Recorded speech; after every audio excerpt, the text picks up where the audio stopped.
지난 수요일부터 사순절 기간이 시작됐습니다. 사순절 기간은 이 수요일을 제의 수요일이라고 불리는 이 수요일을 출발을 하는데요. 회개를 뜻하는 나무를 태우면은 재가 남잖아요. 그 재를 이마에 바르면서 하나님 앞에 죄를 회개하는 시간을 갖습니다.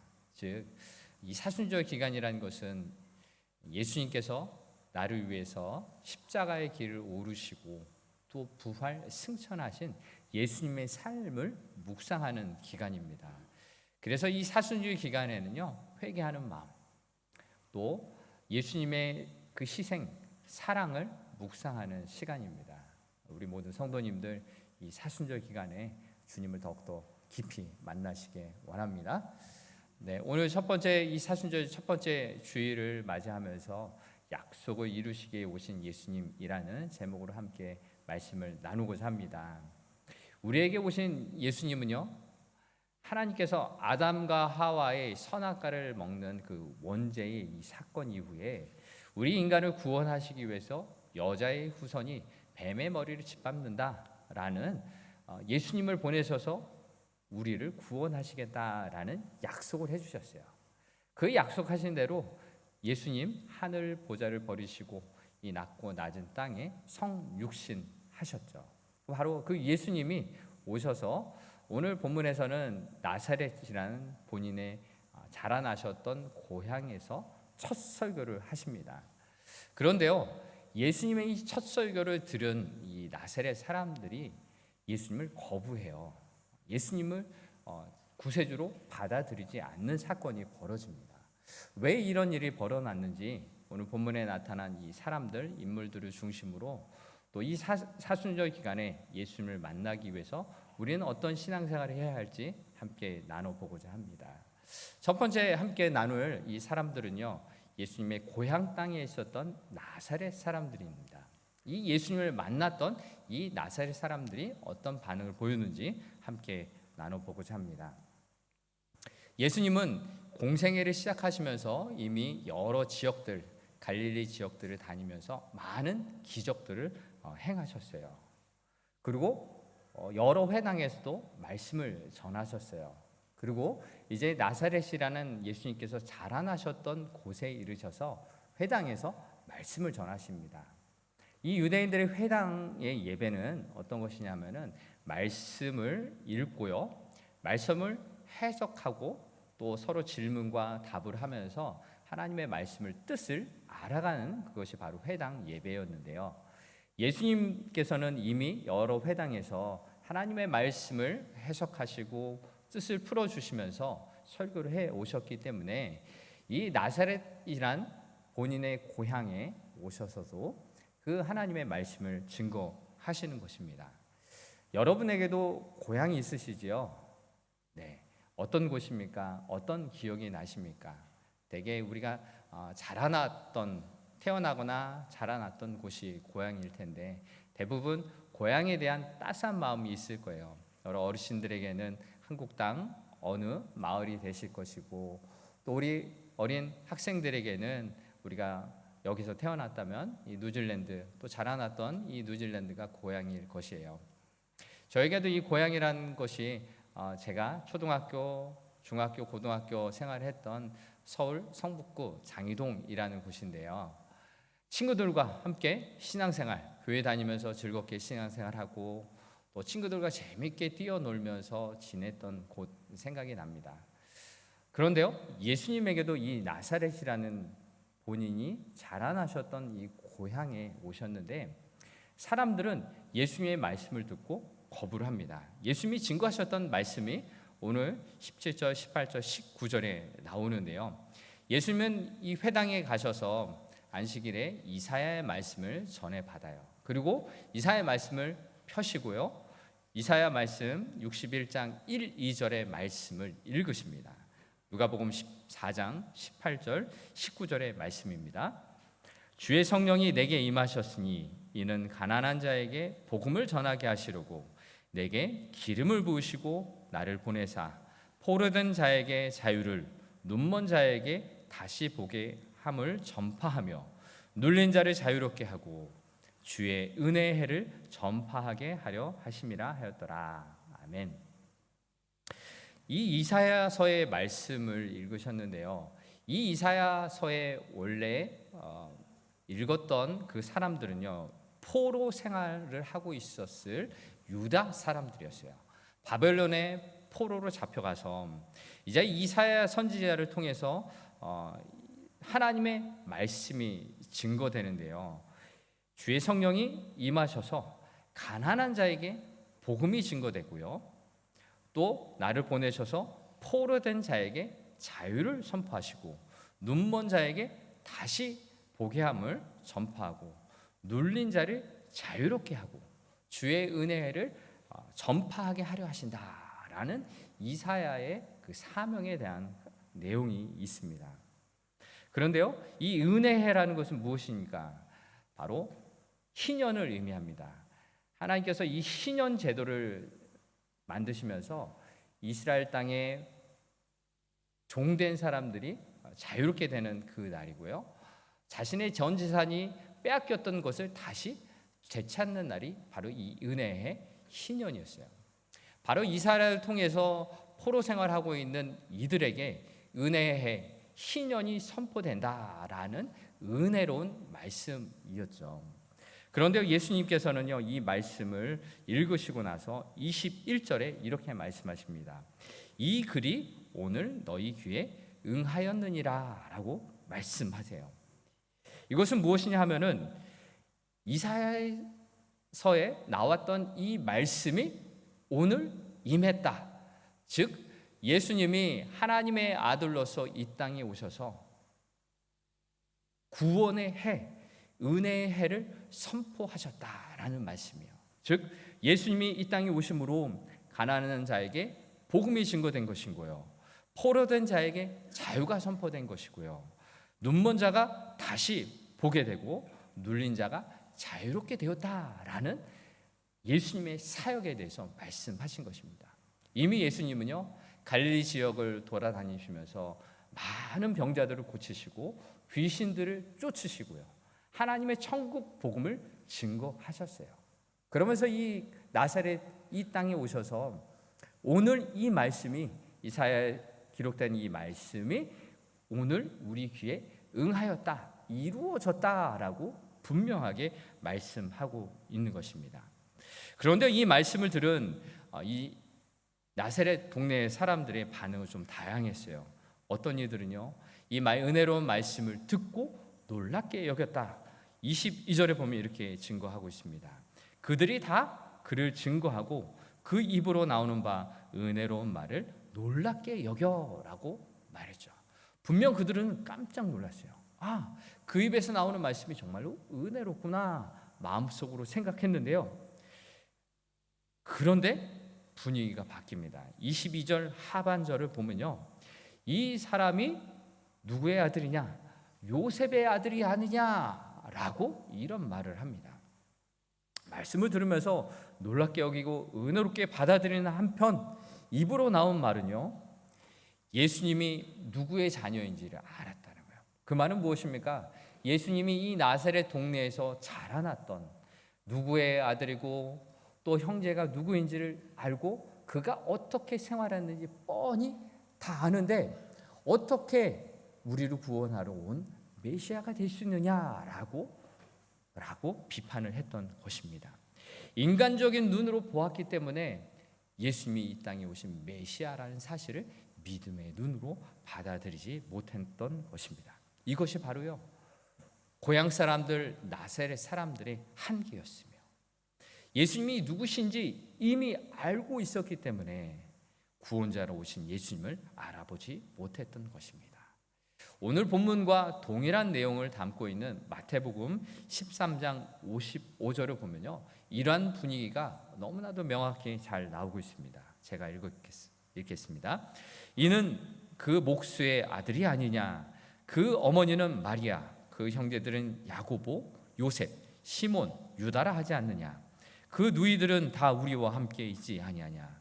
그런즉 이 사람의 이 모든 것이 어디서 났느냐 하고 예수를 배척한지라. 예수께서 그들에게 말씀하시되 선지자가 자기 고향과 자기 집 외에는 존경을 받지 않음이 없으니라 하시고 그들이 믿지 않으로 말미암아 거기서 많은 능력을 행하지 아니하시니라. 아멘. 이 마태복음 13장을 보면요, 당시에 예수님의 이 말씀을 듣고 그가 어떤 가정에서 자라났는지 우리가 안다라고 분명히 얘기하면서 예수님을 배척, 구원자로 받아들이지 못했어요. 이렇게 믿음의 눈으로 바라보지 못했기 때문에, 육신의 눈으로만 예수님을 알고 있었기 때문에 구원자로 받아들이지 못했던 것입니다. 그래서 예수님이 그들의 믿지 않음으로 말미암아서 그 땅에서 더 이상 기적을 행하지 않으셨다라고 기록하고 있습니다. 크리스토툼이라고 불리우는 당시 예수님 시대 이후에 1세기, 2세기의 철학자가 있었는데요. 그는 이렇게 말합니다. 모든 철학자들은 고향에서 살기 힘들다. 자기가 자라나왔던 이 고향에서 자기가 유명한 철학자가 되었음에도 불구하고 자기를 인정하지 않는다라는 거죠. 그래서 그 고향에서 살기 어렵다라는 말을 했던 것입니다. 바로 우리가 이미 알고 있는 그 사실, 그것을 선입관이라 부르죠. 이 선입관이 유명한 사람이 되어서 온 이 철학자를 받아들이지 못한다라는 거예요. 우리가 알고 있는 그 예수님에 대한 지식이 이 땅에서 많은 기적을 베푸시며 귀신을 내쫓으시고 병자를 고치시며 천국 복음을 증거하시는 예수님에 대해서 그 구원자로 인정을 하지 못했다라는 것입니다. 참으로 안타까운 일입니다. 그래서 예수님은 이 나사렛 땅을 그냥 떠나가십니다. 아무런 기적도 행하시지 아니하시고요, 그저 떠나셨습니다.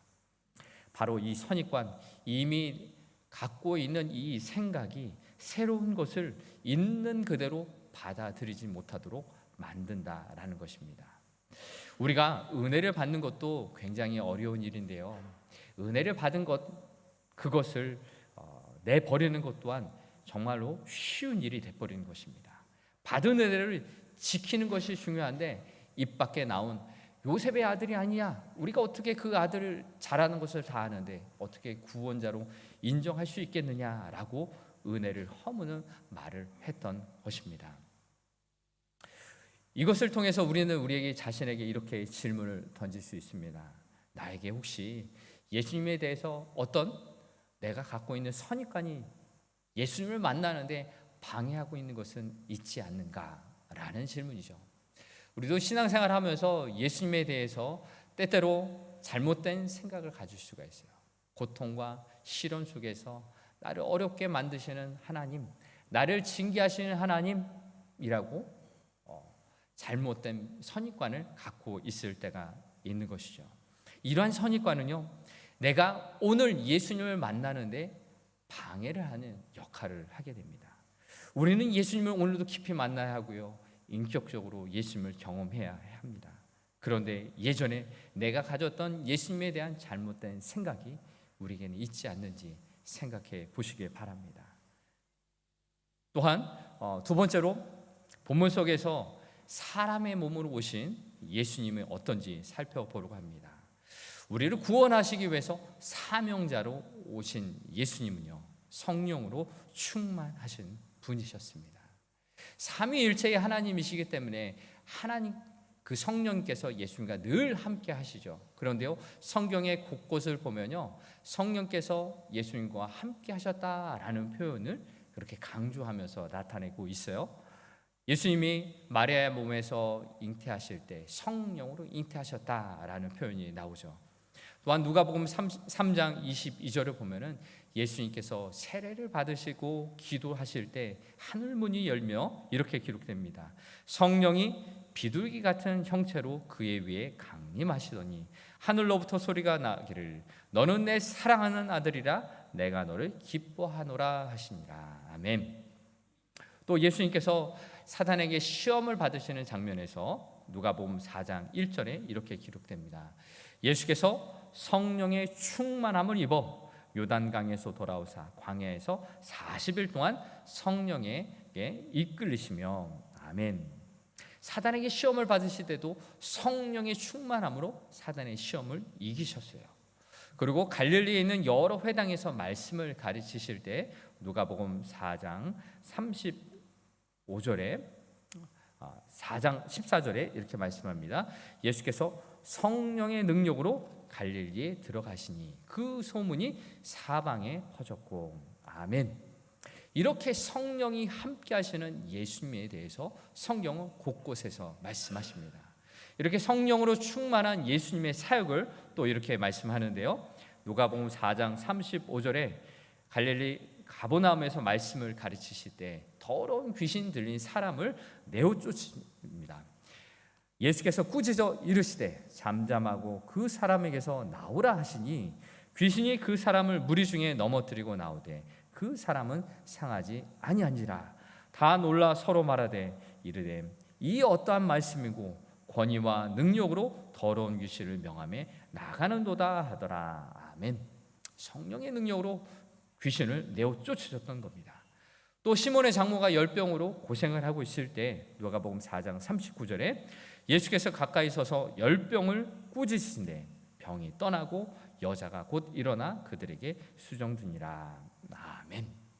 열병을 예수님이 꾸짖으셔서 내쫓으셨어요. 그리고 누가복음 4장 40절에 해질 무렵에 사람들이 온갖 병자들을 데리고 나오매 예수께서 일일이 그 위에 손을 얹으사 고치시니 아멘. 무엇입니까?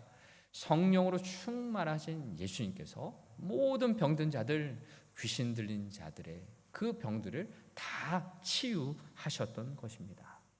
이 기적을 나타내신 이유가 무엇입니까? 성령으로 충만하여 기적을 나타내신 이유는 예수님께서 하나님의 아들로 이 땅에 오셨다라는 것을 나타내기 위함이었던 거죠. 그런데 이 나사렛 사람들은 이 모든 기적들을 보았고 경험했음에도 불구하고 자신들의 가졌던 이 편견 때문에 예수님을 구원자로 인정하지 못했던 것입니다. 이 말씀들을 보면서 이제 우리에게 주시는 메시지를 정리해 보고자 합니다. 성령으로 충만하셨던 예수님, 우리에게 오셔서 구원의 은혜를 베푸셨던 예수님, 그 예수님을요 우리는 믿음으로 받아들여야 합니다. 우리에게 있는 인간적인 선입관들 다 내려놓고 주님을 만나기 원합니다. 믿음의 눈이 있어야 예수님을 나의 구세주로 인격적으로 모실 수가 있는 것이기 때문입니다.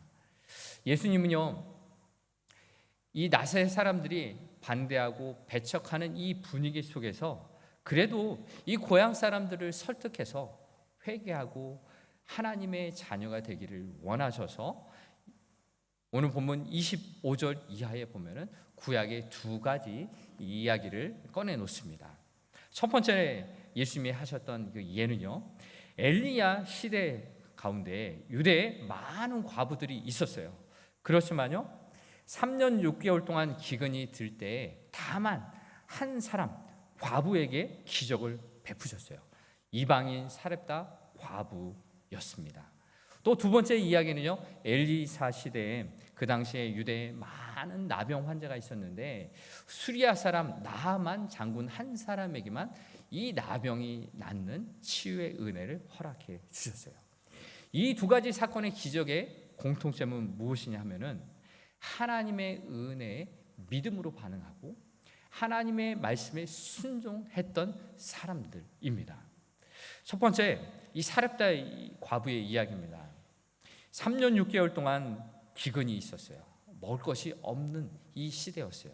그런데요, 이 엘리야는 이 사렙다 과부를 찾아가서 나에게 음식을 대접하라 라고 합니다. 그런데 이 사렙다 과부에게 남았던 것은 가루 조금, 기름 조금이었어요. 이것을 먹고서 자기 아들과 먹고서 이제 죽으려고 하는 그런 결심을 했었던 그때였는데 이 엘리야가 나를 위하여서 음식을 대접하라 했을 때 이 사렙다 과부는요 엘리야를 위해서 그 가루와 기름으로 떡을 만들어서 대접을 합니다. 그 이후에 어떤 일이 벌어졌냐면 3년 6개월의 긴 기근의 시간에 하나님께서 역사하셔서 그 가루통에 가루가 끊이지 않았고 기름병에 기름이 끊이지 않는 역사를 보여주셨어요. 믿음으로 반응하고 순종했던 그 여인에게 하나님의 기적이 일어났던 것입니다. 또 두 번째 예는 무엇입니까? 나아만 장군의 이야기죠. 수리아라는 적국이었어요. 유다를 괴롭혔던 이 적국의 이 장군이 엘리사를 찾아와서 자신의 병을 고쳐주기를 구했습니다. 그럴 때 이 엘리사는 요단강에 가서 7번 물에 담그라라고 했습니다. 처음에는요, 이 나아만 장군요 너무나 기분이 나빴던 거예요. 내가 어떤 사람인데 나에게 이 더러운 물이 흐르는 요단강에 몸을 담그라니, 우리 땅에도 좋은 물이 많은데 여기 와서 이런 일을 하라니 기분이 나빴어요. 그런데요, 꾹 참고요 순종했어요. 7번 물에 몸을 담그자 그의 나병이 나았던 것입니다. 무엇입니까? 이 두 가지 이야기가 예수님이 하셨던 이유는요, 이 땅에 구원자로 오신 하나님의 약속을 이루기 위해 오신 예수님을 받아들이지 않는 이 나사렛 사람들, 목이 곧아서 예수님을 받아들이지 못했던 이 사람들에게 있는 그대로 예수님을 받아들이도록, 그리고 말씀을 받아들이고 순종하기를 원하셨던 예수님의 마음이 이 두 가지에게 있었던 것입니다. 유대인이냐 이방인이냐라는 문제가 아니었습니다. 국가 최고의 권력을 가졌던 이 나아만 장군이었느냐, 힘없는 과부였느냐, 이런 문제도 아니었어요. 남자냐 여자냐, 부유하냐 가난한 자냐, 이런 문제가 아니었어요. 하나님의 은혜를 어떻게 반응하느냐, 어떻게 믿음으로 받아들이냐라는 것이 이들에게 중요한 문제였기 때문에 예수님은 이 말씀을 하셨던 것입니다. 우리도 우리에게 주시는 이 메시지, 믿음으로 예수님을 받아들이기 원합니다. 나의 생각, 나의 편익관, 선입관 다 내려놓고 주님을 만날 수 있는 우리가 되길 바랍니다. 또한 우리에게 주시는 메시지는요, 나 자신에 대해서 가난한 자, 또 죄인임을 인정하며 예수님을 만나길 소망합니다. 마가복음 2장 17절에 예수님이 오신 목적에 대해서 이렇게 말씀하고 있습니다. 예수께서 들으시고 그들에게 이르시되 건강한 자에게는 의사가 쓸데없고 병든 자에게라야 쓸데있느니라. 나는 의인을 부르러 온 것이 아니요 죄인을 부르러 왔노라 하시니라. 아멘. 그렇습니다. 예수님께서 오신 그 목적은요, 죄인을 부르셔서 구원하시기에 오셨어요. 그런데 나는 죄인이 아닙니다 라고 말하는 사람이 있으면 어떻습니까? 예수님을 구세주로 받아들일 수 없는 사람이라는 거죠. 누가복음 18장에 보면요, 바리새인의 기도와 세리의 기도가 나옵니다. 바리새인은요, 자기를 의롭다고 믿고 기도하는 사람이었어요. 바리새인의 기도가 무엇입니까? 많은 사람들이 지나가는 그 거리에 서서 두 손을 들고 기도를 합니다. 하나님, 나는 다른 사람들, 토색, 불의, 가늠하는 사람들과 같이 아니하고요, 이 세리와도 같이 아니합니다. 나는 7일 동안에 2번씩이나 금식하고 소득의 11조도 잘 바칩니다 라고 큰 소리로 기도하고 있었어요. 그런데요, 이에 반해서 세리는요, 저 멀리서 하늘을 우러러 쳐다보지 못하고 다만 가슴을 치면서 이렇게 기도합니다. 하나님, 불쌍히 여겨주세요. 나는 죄인입니다 라고 기도했던 것입니다. 이 말씀은 무엇을 이야기합니까? 스스로 의롭다고 여기는 사람은 구원받지 못한다라는 거죠. 하나님 앞에서 나는 죄인입니다, 나를 불쌍히 여겨주세요 라고 여기는 사람이 하나님의 구원의 은혜를 받을 수 있다라는 것입니다. 이 사순절 기간에 하나님 안에서 내가 죄인입니다 라고 고백하시기를 바랍니다. 우리는 구원을 받을 죄인입니다 라고 고백하시기를 바랍니다. 교회는요, 죄인들이 모인 공동체예요. 예수님이 꼭 필요한 사람들이 모인 공동체입니다. 그래서 예수님 안에서 우리 모두가 나의 죄를 고백하고 나의 죄를 용서함을 받고 서로를 용서하고 서로를 품에 안을 수 있어야 하는 것입니다. 우리의 도움 되시는 예수님을 붙드시길 바랍니다. 교회 안에서 주고받은 상처가 참 많죠. 그래서 우리가 예수님이 필요한 것입니다. 예수님을 깊이 만날 수 있는 공동체가 되길 원합니다. 우리의 연약함 때문에, 부족함 때문에 우리는 주님을 만나는 통로가 될 수 있는 것이죠. 목사라고 해서, 또 장로라고 해서, 권사, 집사라고 해서 나부터 죄인됨을 고백할 때 하나님과의 관계가 회복되어지고 주의 은혜를 경험할 수 있게 되는 것입니다.